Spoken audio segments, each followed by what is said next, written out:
தமிழகத்தில் தற்போது அதிரடியாக நிறைய மாற்றங்கள் இப்ப ஏற்பட்டு வருதுங்க. இந்த மாற்றமானது மக்கள் மனதில் எதிர்பார்க்கக்கூடிய ஒரு மாற்றமாக கண்டிப்பா இருந்திருக்கு அப்படின்னே நம்ம சொல்லலாம். இந்த மாதிரி ஒரு சூழல்ல முதலமைச்சர் அவர்கள் இன்னும் கடுமையான சில மாற்றங்களை ஏற்படுத்தி இருக்கிறார் அப்படின்னே நம்ம சொல்லலாம். அதாவது மதுபான விதிகளை கடுமையாக்கிய முதல்வர் அவர்கள் இன்னும் நிறைய மாற்றங்களை ஏற்படுத்த போகிறார் அப்படின்னே நம்ம சொல்லலாம். இந்தியா முழுவதுமே இது மதுபான விதிகளுக்கு நிறைய சட்டபூர்வமான விஷயங்களை மேற்கொள்ளப்படுது அப்படின்னே நம்ம சொல்லலாம். அதாவது முதல்வர் ஜோசப் விஜய் அவர்களுடைய தலைமையில பாத்தீங்கன்னா இந்த விஷயம் நடந்து கொண்டிருக்கு அப்படின்னு நம்ம சொல்லலாம். அதாவது அவருடைய தலைமையில தமிழக அரசு 21 வயது சட்டப்பூர்வ குடிவழக்கத்தை வலுப்படுத்தி இருக்கு அப்படின்னு நம்ம சொல்லலாங்க. அதே நேரத்துல பாத்தீங்கன்னா மாநிலம் முழுவதுமே நூற்றுக்கணக்கான மதுபான கடைகளை மூடி இருப்பதாகவும் கண்டிப்பா ஒரு விஷயம் நம்ம தெரிவிக்கலாம்.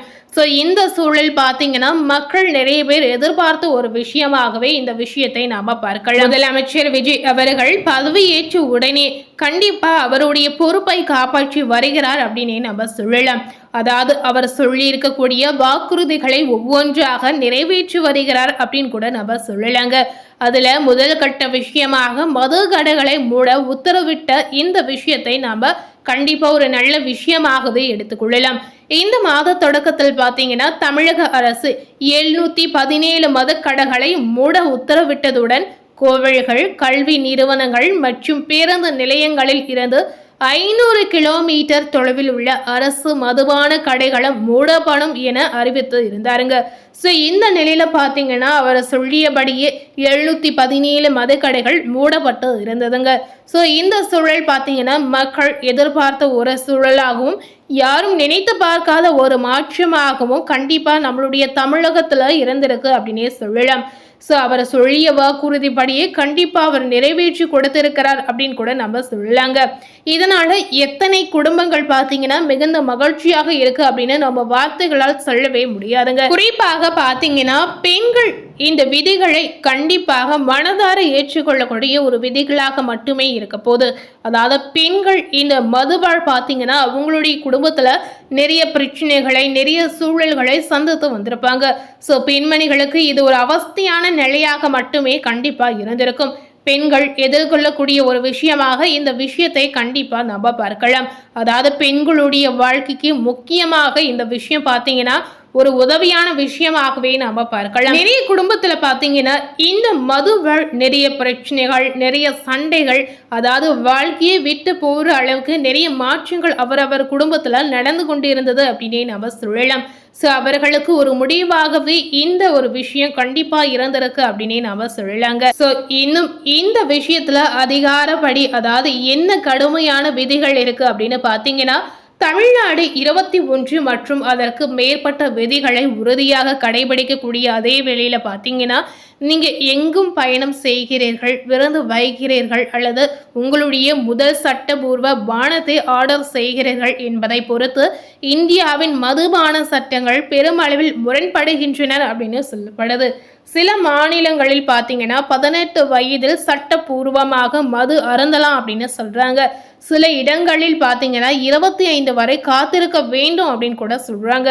மேலும் ஒரு சில இடங்களில் மது முற்றிலும் தடை செய்யப்பட்டுள்ளது. இந்த மாதிரி ஒவ்வொரு மாநிலத்துல ஒவ்வொரு விதிகளாக இருக்கு அப்படின்னு நம்ம சொல்லலாங்க. 18 வயதில் சட்டபூர்வமாக எங்கு குடிக்கலாம் அப்படின்னு சில விதிகள் இருக்கு. அந்த விதிகள் படி பாத்தீங்கன்னா நீங்க கோவா போன்ற பார்ட்டி ஹாட்ஸ்பாட்களுக்கு சென்றாலோ அல்லது ராஜஸ்தான் வழியாக பயணம் செய்தாலோ மது அருந்துவதற்கான சட்டப்பூர்வ வயது 18 அப்படின்னு சொல்லப்படுது. இமாச்சல பிரதேசம், மத்திய பிரதேசம், புதுச்சேரி மற்றும் சிக்கிம் ஆகிய மாநிலங்களில் இது கண்டிப்பா பொருந்தும் அப்படின்னு சொல்லப்படுது. இந்த விதிகள் இந்தந்த நாட்டில் பொருந்துவதாகவே நம்ம சொல்லலாம். தமிழ்நாடு, கர்நாடகா, மகாராஷ்டிரா, மேற்கு வங்காளம் மற்றும் உத்தரப்பிரதேசம் உட்பட பெரும்பாலான இந்திய மாநிலங்கள் 21 ஆண்டுகால ஆட்சியை பின்பற்றுகின்றன. இந்த பட்டியலில் பார்த்தீங்கன்னா ஆந்திரா, தெலுங்கானா, ஒடிசா, உத்தரகாண்ட் மற்றும் ஜம்மு காஷ்மீர் மற்றும் லடாக் உள்ளிட்ட பல யூனியன் பிரதேசங்களும் அடங்கும் அப்படின்னு நம்ம சொல்லாங்க. சுவாரஸ்யமாக பார்த்தீங்கன்னா மகாராஷ்டிராவில் ஒரு பிளவு விதி இருப்பதாகவே தெரிவிக்கலாம். நீங்க சட்டப்பூர்வமாக 21 வயது மதுபானங்களை குடிக்கலாம் அப்படின்னு அந்த நாட்டில் சொல்லப்படுதுங்க. ஆனால் இந்த நேரத்துல கடினமான மதுபானங்களை 20 வயதுக்கு பிறகு மட்டுமே நீங்க குடிக்க வேண்டும் அப்படின்னு ஒரு விதியும் அங்க விதிக்கப்பட்டிருக்கு.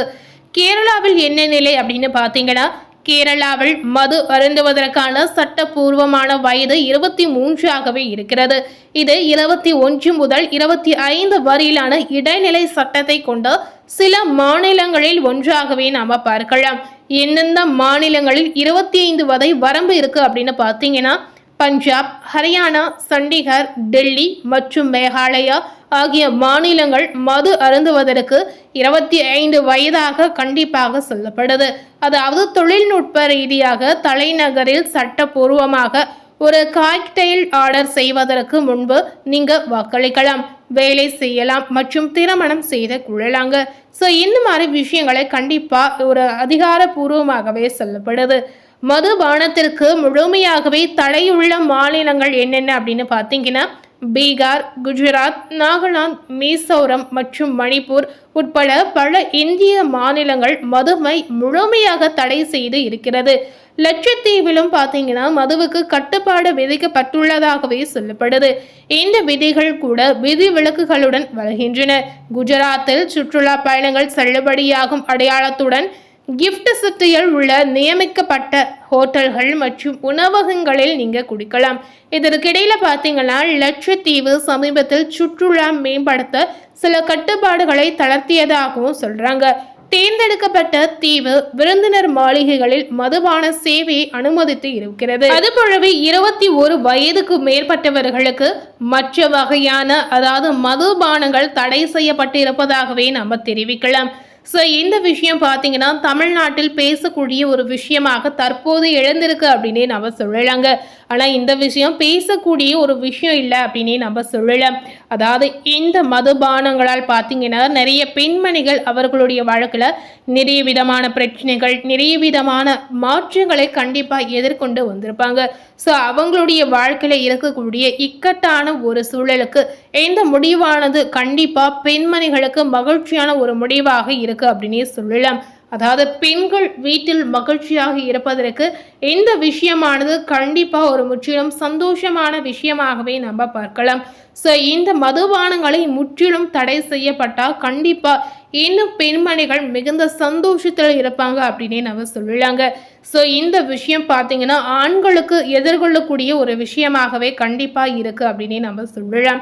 ஸோ மேலும் இது போல ஒரு புதிய தகவலை தெரிந்து கொள்ளணும் அப்படின்னு நினைத்தீங்கன்னா மறக்காமல் நம்ம சேனலை சப்ஸ்கிரைப் பண்ணி பக்கத்தில் இருக்கக்கூடிய பெல் பட்டனையும் மறக்காமல் ப்ரெஸ் பண்ணிடுங்க. தேங்க்யூ.